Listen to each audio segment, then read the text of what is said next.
Hello guys, isang magandang araw sa inyong lahat. I-flex ko lamang po sa inyo ang aking pagkain ngayong araw.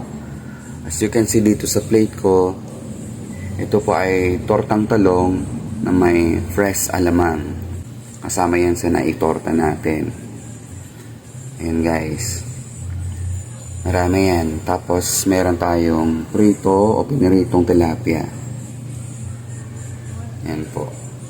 Siyempre, may kasama dito na sinigang na manok na ang gulay nito ay kangkong at saka talong na may sili. Yan. At may sili rin po yung sabaw na gusto ko kasi higupin yun na maanghang. Yan guys. At makukumpleto natin ang ating food dahil meron tayong black coffee.